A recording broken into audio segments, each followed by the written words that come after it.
Bienvenue à ce rendez-vous de l'information. Tout de suite les titres du journal.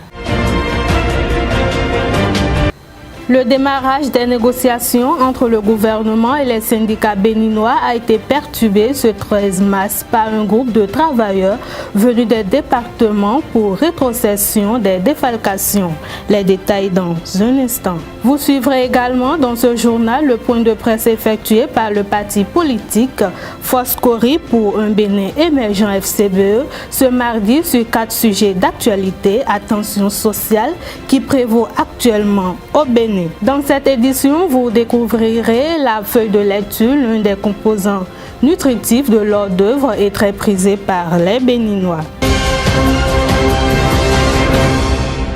À nouveau, bonsoir. Le démarrage des négociations entre le gouvernement et les syndicats béninois a été perturbé ce 13 mars par un groupe de travailleurs venus des départements. Ils exigent la rétrocession des montants défalqués de leurs salaires avant l'ouverture des travaux. L'intransigeance et les injures proférées ont obligé l'intervention de la police pour libérer le passage sans heurts. Suivez leur déclaration. C'est en direct, on va les faire le compte rendu au fur et à mesure et nous empêcherons la négociation dès que le gouvernement ne prendra pas l'engagement ferme de nous rétrocéder. À partir du 20 prochain, les sous-défalqués, il n'y aura pas de négociation. Le parti politique Foscori pour un Bénin émergent FCBE a effectué un point de presse dans l'après-midi de ce mardi sur 4 sujets d'actualité à tension sociale qui prévaut actuellement au Bénin. Le lynchage médiatique dont fait l'objet l'ancien chef de l'État Boni Yayi, président d'honneur du dit parti, la répression de la marche qualifiée de pacifique du Front pour le sursaut patriotique FSP et les attentats au Burkina Faso. Au nombre des sujets précités, l'argumentaire sur le cas du lynchage a retenu les attentions. Suivez Noureni Achadé pour plus de précisions. Au lieu d'œuvrer à apaiser la tension en dialoguant de façon sincère et franche avec les travailleurs, le pouvoir, après avoir épuisé son stock de ruses et de rage, n'a trouvé d'autre moyen que de se lancer dans un lynchage médiatique contre notre leader charismatique, le président Boni Yayi, que les députés du bloc de la majorité parlementaire, lors de leur rentrée politique du 27 février 2018 à Azalaï Hotel, ont accusé d'avoir posé des mines à son successeur. Comment se pourrait-il que l'ancien chef de l'État, qui a travaillé à faire élire son propre dauphin et y croyait, pose de mine à un successeur qui aurait pu bien venir de son propre camp? Ce qui apparaît évident, c'est que depuis le congrès de Parakou, les 10 et 11 février 2018, et la visite de courtoisie de l'ancien président Boni Yayi, le 25 février 2018, à la famille royale de Kétou éplorée, il s'est retrouvé dans le collimateur des hommes du pouvoir gagnés par la fébrilité. C'est ainsi que la virée improvisée au domicile de l'ancien chef de l'État, le 6 mars 2018, des enseignants, lors de leur marche de protestation contre le régime, a été saisie et présentée en chorus dès le lendemain dans une certaine presse à charge comme la preuve qu'il soit l'instigateur des tensions. Les FCBE s'indignent contre ces affabulations et appellent le chef de l'État à discipliner sa troupe contre les inacceptables médisances proférées à charge contre un homme qui a tout donné pour ce pays et qui n'aspire maintenant qu'à partager son expérience au profit de la paix. Très appréciée de la population béninoise, la feuille de laitue est l'une des composants nutritifs de l'hors d'œuvre, encore appelée salade. Cette feuille est cultivée au Bénin et nécessite un soin particulier avant sa consommation. Une équipe de la rédaction s'est rendue sur le terrain pour en savoir plus sur cette feuille. Reportage. Pommes, carottes, concombres et bien d'autres sont des légumes qui rentrent dans la préparation du plat communément appelé salade. Ce plat est souvent garni d'un autre légume à feuilles vertes du nom de laitue. La feuille de laitue se mange tout cru sans être passée préalablement au feu. Ainsi, pour jouir d'une bonne saveur gustative, il faut suivre des étapes d'assainissement bien précis afin d'assurer sa propreté. Awusi nous comptons le pergamati en situé pergamati en situé awu nous comptons ouais sans pergamati ba awu ko pergamati po ba jodoni nous ko welo po ba les pergamati si sont mais ma ba wa zon we bona tobilo ganu me nous mon pergamanato en zéclona akale mo eau de javel en y goutte pebile do si me bona clona amakale mo aba mo clé miton ya no ba fion do si me Bien qu'elle soit cultivée au Bénin, la feuille de laitue connaît une hausse de prix inhabituelle. D'après les vendeuses du marché d'Antokpa, cela est dû à la situation économique du pays. Plancheur est au jardinier ici. Aidé 2000, 2500, 3000. Kakawa 5000 nous vario. Puis poisson nous est 1500, 1000 francs, 500 nous plancheurs. Il varie.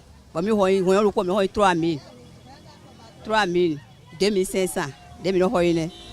Mais j'ai dit ça, mais ça, le varie.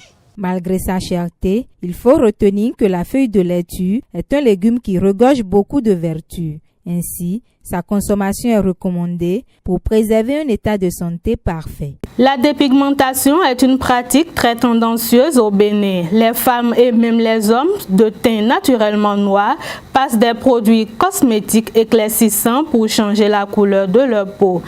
Entre faire ressortir la beauté et détruire les pigments du corps, la majorité de la population n'hésite pas à adopter cette pratique. Suivons ensemble les avis de quelques citoyens par rapport à ce fléau. La dépigmentation est une mauvaise chose. Elle détruit la peau et surtout le visage. Certaines personnes abusent à tel point qu'elles ne peuvent même plus recevoir des piqûres à l'hôpital. Moi, je suis naturellement claire, mais je me suis dépigmentée un peu aussi. Lorsque je le fais pendant un certain temps, je mets aussi le frein à main pendant une période. Moi, je pense qu'on peut se dépigmenter pour faire ressortir son teint et être plus joli. Mais abuser jusqu'à se détruire la peau est une très mauvaise chose. La dépigmentation n'est pas une bonne chose. Le teint naturel donné par Dieu est meilleur. C'est mieux de s'en tenir au teint naturel et de la préserver. Lorsqu'on abuse de ces produits, le teint est détruit et ce n'est plus joli. La preuve, la dernière fois, lorsqu'une de mes filles l'a fait, je le lui ai catégoriquement déconseillé. Au fil du temps, la peau est complètement détruite et c'est difficile de retrouver son teint naturel. Si quelqu'un le fait auprès de moi, je m'oppose et si je n'arrive pas à être convaincante, je suggère de ne pas abuser. Je vois que ce n'est pas une bonne chose. C'est très vilain de ma part. Même si ma fille veut dépigmenter là, je vais refuser. Je vais le taper parce que ce n'est pas bon. Et si moi je vois une dame qui a dépigmenté là, je ne vais pas l'approcher. La deuxième édition du concours As du français s'est déroulée le week-end dernier au Collège d'enseignement général 2 de Godomé à Dekungbe.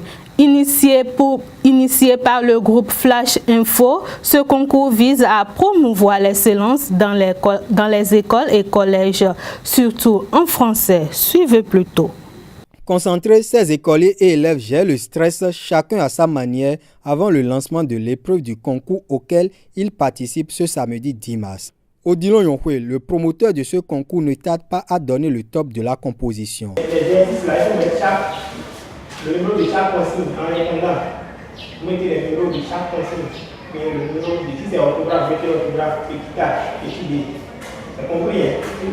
Tout le monde est prêt? Ok, donc pour la deuxième édition du concours As du français, je vous souhaite beaucoup de chance et que les meilleurs gagnent. La composition lancée, les candidats venus de plusieurs établissements publics comme privés de Cotonou et de ses environs remuent leur méninge. Certains lisent d'abord les énoncés des exercices et d'autres, sans ronde d'observation, répondent aussitôt aux questions. Ils disposent d'une heure de temps pour traiter la seule épreuve de ce concours dont le promoteur expose les objectifs. L'expérience a montré que le niveau de nos apprenants en français ne cesse de dégringoler de jour en jour.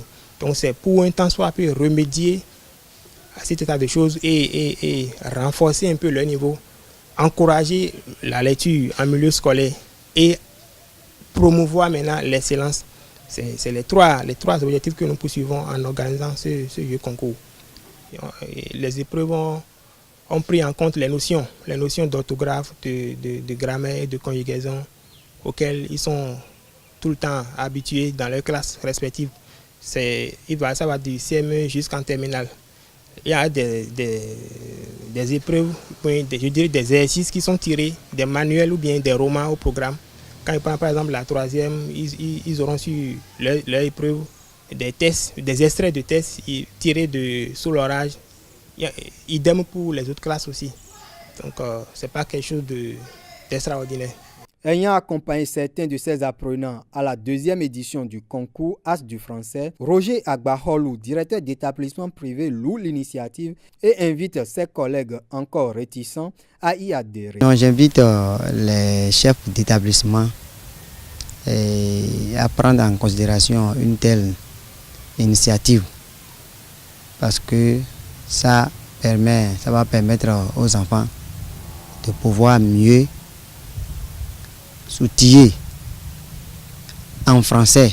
À la fin de la composition, les candidats livrent leurs impressions. Les épreuves qu'ils m'ont présentées aujourd'hui sont des épreuves faciles. Je les ai bien traitées et je suis sûr que je vais réussir. Ces épreuves ont été faciles pour moi aussi.